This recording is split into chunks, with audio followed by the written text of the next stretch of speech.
आज की कहानी सांवली दुल्हन। बारात खाली लौट चुकी थी। शादी के मेहमान भी सारे लौट चुके थे। इस बार शादी दहेज के लिए नहीं, लड़की के सांवलेपन की वजह से टूटी थी। लड़की का बाप सबके पैरों पे गिरा था। आखिर बाप था बेटी का, और बेटे से ज्यादा बेटी सम्मानित करती है बाप को। और एक बाप हमेशा अपनी बेटी के कारण सम्मानित होना चाहता है। सगाई के दिन तक लड़का को श्वेता पसंद थी, मगर शादी के वक्त उसने लड़की को उसके सांवलेपन के कारण छोड़ दिया। श्वेता के पिता खाली कुर्सियों के बीच बैठकर बहुत देर तक रोते रहे। घर में बस दो ही लोग, बाप और बेटी श्वेता। जब श्वेता 5 साल की थी तब माँ चल बसी थी। अचानक उन्हें ख्याल आया अपनी बेटी श्वेता का। कहीं बारात लौटने की वजह से मेरी बेटी दौड़कर जाते हैं श्वेता के कमरे की ओर, मगर ये क्या। श्वेता 2 कप चाय लेकर मुस्कुराती हुई आ रही थी अपने पापा की ओर। दुल्हन के जोड़ी की जगह घर में काम करने वाले कपड़े थे शरीर पर। पापा हैरान उसको इस हालत में देखकर। गम की जगह मुस्कुराहट, निराशा की जगह खुशी। कुछ समझ पाते इससे पहले श्वेता बोल पड़ी, बाबा चलो जल्दी से चाय पियो और फटाफट ये किराए के पंडाल और कुर्सियां, बर्तन सब पहुंचा देते हैं जिनका है, वरना बेकार में किराया बढ़ता रहेगा। इधर पापा के लिए श्वेता पहेली बन चुकी थी। बस पापा तो अपनी बेटी को खुशी देना चाहते थे, वजह कोई भी हो। इसीलिए वजह नहीं पूछा उन्होंने। फिर वह बेटी से बोलते हैं, बेटी चल गांव वापस जाते हैं, यहाँ शहर में अब दम घुटता है। श्वेता मान जाती है। फिर कुछ दिनों बाद वह शहर छोड़कर गांव वापस आ जाते हैं। गांव में वह मछली पकड़ने का काम करते थे, मगर श्वेता की मां के गुजर जाने के बाद उनकी यादों से पीछा छुड़ाने के लिए शहर जाकर मजदूरी का काम करते थे। अब फिर उन्होंने वही पेशा अपनाया था। श्वेता भी पहले की तरह अपने बाबा के साथ मछली मारने जाने लगी। इधर उस लड़के का एक खूबसूरत गोरी लड़की से शादी तय हो चुका था। लड़का बेहद खुश था, मगर उसे भी शौक था कि दोस्तों के साथ शहर से दूर घूमने का। एक दिन ऐसे ही घूमने निकले थे और नदी किनारे मजाक मस्ती कर रहे थे दोस्तों के साथ कि अचानक पैर फिसलकर गहरे पानी में लड़का गिर जाता है। नदी का बहाव तेज भी था और गहरा भी। नदी लड़के को बहा ले जाती है। उसके दोस्त बचाने की बहुत कोशिश करते हैं, मगर सब व्यर्थ। इधर एक सुबह श्वेता के पापा अकेले नदी जाते हैं तो वहां रात को बिछाए उनके जाल में लड़का फंसा मिलता है।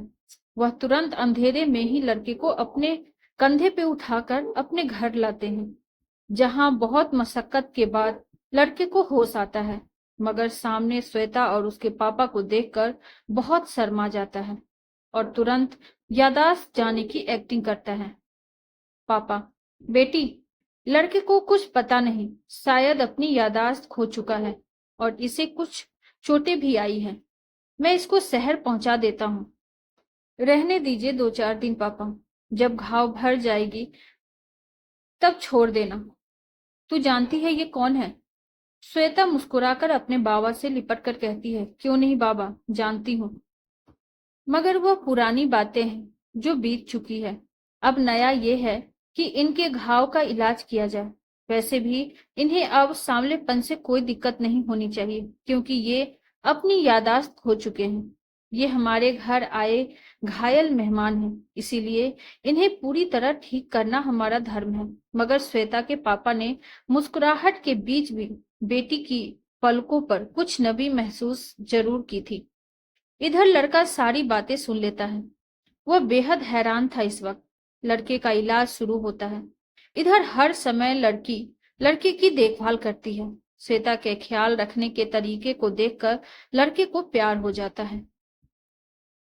हंसी मजाक तकरार होती रहती है दोनों में। एक दिन जब लड़के का घाव भर जाता है तो लड़का श्वेता से कहता है, मैं कौन हूँ, कहाँ से आया, मेरा नाम क्या है?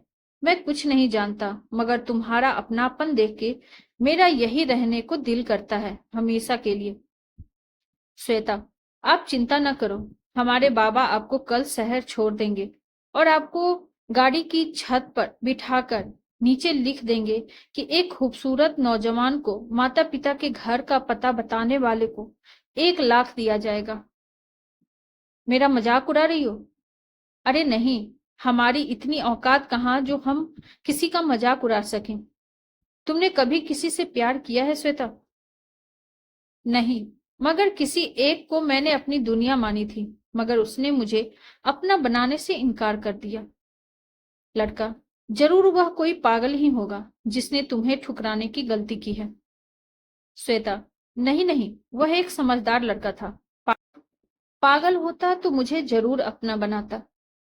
लड़का: यदि वह लड़का फिर से अपनी गलती को स्वीकार करके तुम्हें अपनाने आ जाए तो क्या उसे माफ करके उसके साथ शादी करोगी? श्वेता के पापा दूसरे कमरे से दोनों की बातें सुन रहे थे। श्वेता: गलती उनकी कुछ भी नहीं थी, तो मैं कैसे बिना गलती से उन्हें माफ कर दूं? गलती तो मेरी थी। लड़का खुश होकर कहता है कि इसका मतलब तुम उस लड़के से शादी कर सकती हो। श्वेता: बिल्कुल नहीं, उनसे शादी के बारे में सोच भी नहीं सकती। मगर क्यों? अब फिर क्या उलझन है? श्वेता कुछ देर खामोश रहती है और खिड़की की ओर देखने लगती है। शायद कुछ कहने से पहले खुद को संभालना चाहती थी। शायद पलकों पे दर्द पिघल रहा था। अंदर उसके पापा भी हैरान चकित होकर वजह सुनने को बेताब हैं। लड़का पास जाकर श्वेता को अपनी तरफ करता है, मगर श्वेता की पलकों पर आंसुओं का सैलाब देखकर कुछ कहने की हिम्मत नहीं होती। श्वेता अपनी पलकों को उंगली से साफ करते हुए कहती है, उस दिन मैंने अपने बाबा को उस इंसान के पैरों पर सर रखकर मेरे लिए गिड़गिड़ाकर रोते हुए देखा था। मेरे उस बाप को जो मेरा अभिमान, मेरा घमंड है। पता है, उस दिन मैं अकेले में रोई थी। बारात लौट चुकी थी, लोग आस्ते आस्ते जा चुके थे, मगर एक शख्स ऐसा भी था जो अपनी बेटी के लिए सबके पैर पकड़ पकड़ कर थक सा गया था। वह सिर्फ अकेला बैठा था अपनी तकदीर पर रोने के लिए। खिड़की से बहुत देर तक मेरे उस बेबस बाबा को नमी आंखों से देखती रही जो मेरा सब कुछ था। मैंने अचानक अपनी पलकों को पोंछा, फिर ठीक से धोया और दुल्हन के वस्त्र खोलकर दूसरी पहन ली। फिर चाय बनाई। कितना मुश्किल था उस वक्त खुद के आंसुओं को रोकना, क्योंकि उस दिन मेरी जिंदगी लौटी थी मुझे एक लाश समझकर। जरूरी था मुस्कुराना, क्योंकि सामने वह शख्स था जो मेरे आंसू देखता तो शायद जी नहीं पाता। मुझे मुस्कुराना था अपने बाबा के लिए, क्योंकि मेरी खूबसूरत राजगद्दी के मेरे बाबा मेरे राजा हैं और मैं उनकी राजकुमारी। मुझे सांवली मानकर एक शख्स ने ठुकरा दिया, मगर मेरे बाबा मेरे लिए वह शख्स थे। जब मेरे 5 साल की उम्र में माँ गुजर गई थी, तब भी इन्होंने दूसरी शादी नहीं की थी। कहीं उनकी राजकुमारी को कोई दूसरी औरत आकर न सताए।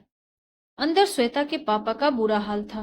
पहली बार वह अपनी बेटी के मुंह से वह दर्द की कहानी सुन रहे थे, जिस दर्द को बाप की खातिर झूठे मुस्कान की चादर से बेटी ने ढक के रखा था।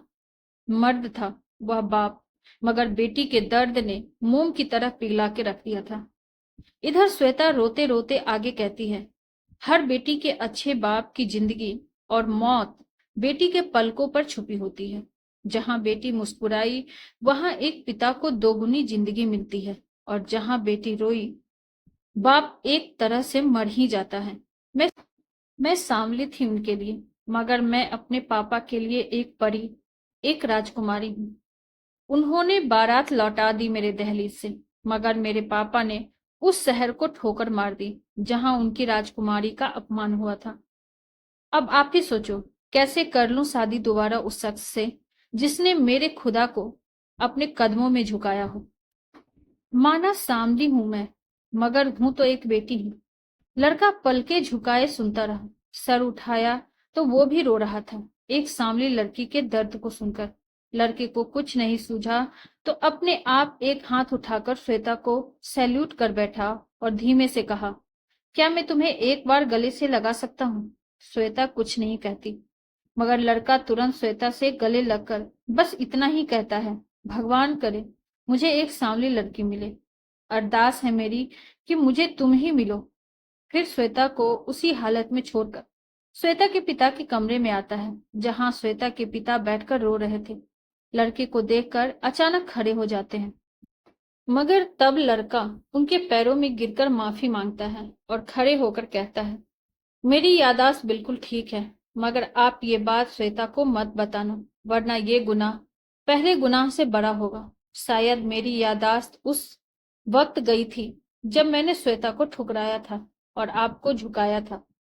मैं कोई सफाई नहीं दूंगा अपनी बेगुनाही का। हाँ, मैंने गुनाह किया है, मगर कोई मुझे सजा तो दे। कहते कहते लड़का रोने लगा है। मुझे मेरे गुनाहों की सजा के रूप में श्वेता दे दीजिए। मुझे आपकी परी चाहिए, आपकी राजकुमारी चाहिए। मैं इंतजार करूंगा कि कब मेरे गुनाहों की पैरवी होती है। उस दिन जज भी श्वेता होगी और वकील भी श्वेता होगी। सजा दे या रिहा करे, मैं बस उसका ही हूं। इतना कहकर लड़का कहता है, बाबा अब आज्ञा दीजिए हमें, हम निकलते हैं। एक दिन और यहाँ रहा तो मैं जी नहीं सकूंगा श्वेता का गुनाहगार बनकर।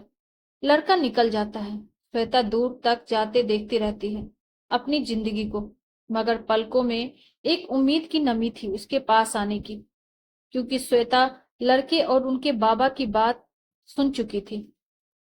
बाबा, श्वेता तू एक बार और सोच ले, क्योंकि वह पश्चाताप की आग में जल रहा है। तेरी खुशी किसमें है पता नहीं, मगर मेरी खुशी तो तू है। और तेरे बाबा का दिल कहता है कि चल फिर तुझे सजा दो दुल्हन के रूप में उसी लड़के के साथ जिसने तुझे सांवली कहा था।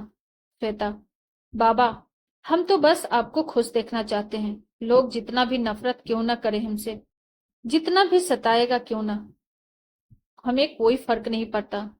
मगर जिस दिन आपको दुखी देखा मैंने, उस दिन टूट जाऊंगी मैं। इधर श्वेता बाप की खुशी में तैयार हो जाती है, उधर लड़का अपने माँ बाप को लाता है। लड़का जिद करता है कि शादी शहर में हो, उसी घर में हो जहां से मैंने मेरी सांवली को ठुकराया था। इसके बाद दोनों की शादी हो गई। तो दोस्तों, किसी के रंग पर जाकर उसे जज नहीं करना चाहिए। आपको हमारी ये कहानी कैसी लगी कमेंट बॉक्स में जरूर बताइए, और ऐसी ही ढेरों सारी कहानियों के लिए वीडियो को लाइक, शेयर और चैनल पे नए हैं तो सब्सक्राइब करना ना भूलें। Thank you.